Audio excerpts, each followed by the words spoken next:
Seat sharing को लेकर इन दिनों कितना बवाल हो रहा है महागठबंधन के अंदर, क्योंकि कुछ दिन पहले जब एनडीए के अंदर सीट शेयरिंग को लेकर के बवाल हो रहा था तो महागठबंधन के कई नेता टिप्पणी पर टिप्पणी किए जा रहे थे।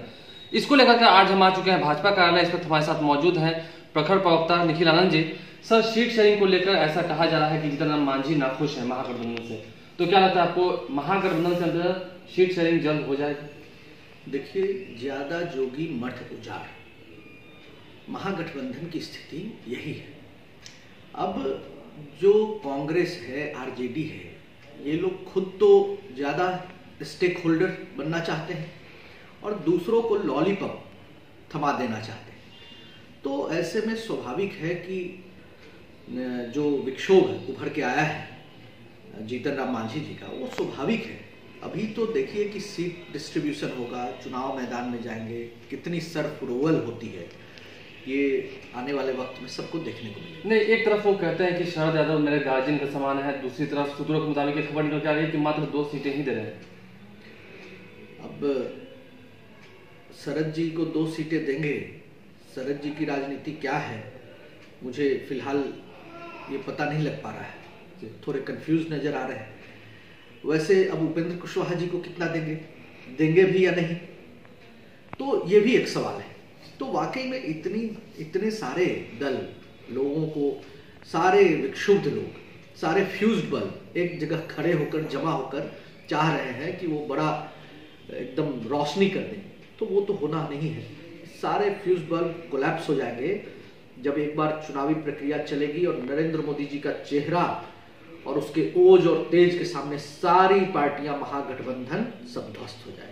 एक तरफ आप कह रहे हैं कि महागठबंधन ध्वस्त हो जाएगा। कल जब मुख्यमंत्री नीतीश कुमार, उत्तर प्रदेश के मुख्यमंत्री योगी आदित्यनाथ और राज्यपाल लालजी टंडन की मुलाकात होती है, तो इस पर तेजस्वी यादव आपकी सरकार पर प्रहार करते हैं ट्विटर के माध्यम से कि गुंडाई नहीं चलने देंगे बिहार में। इसका अर्थ कुछ समझ नहीं आया। ये अतिरेक भाव में की गई टिप्पणी है। ये अतिशयोक्ति अलंकार तब जरूरत पड़ती है जब आपके पास वैचारिक धरातल पर आपकी बुनियाद कमजोर हो, विचारधारा की बुनियाद पर आप कुछ कहने में सक्षम नहीं हो। इसका संबंध जाहिर सी तौर पर राष्ट्रीय जनता दल से, और Yogi Adityanath ji democratically elected chief minister है और लंबे समय से वे सांसद रहे। अब इनके कहने के पीछे ये इनका खुद का फ्रस्ट्रेशन सामने आता है। अब जो जेल में हो, जो चार्ज सीटेड हो, उसको लोकतंत्र में ये लोग तो मान्यता देना चाहते हैं। वंशवाद को, परिवारवाद को, भ्रष्टाचार को, सबको लेगिटिमाइज करते हैं।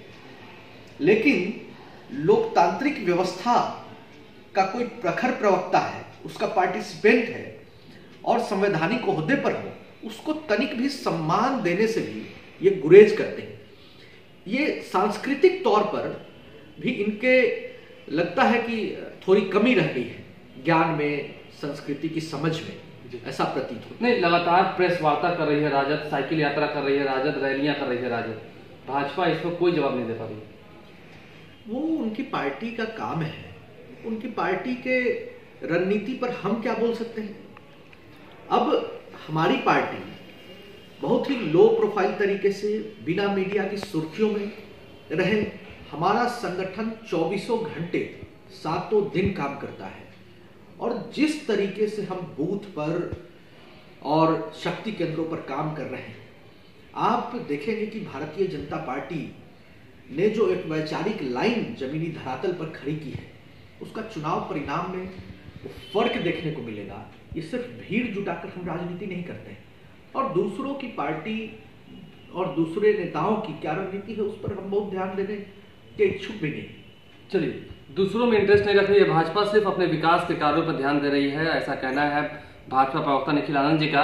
राजद के नेता और कितने प्रेस वार्ता करेंगे और कितने रैलियां करेंगे, इससे भारत लाइव टीवी आपको जोड़ता रहेगा।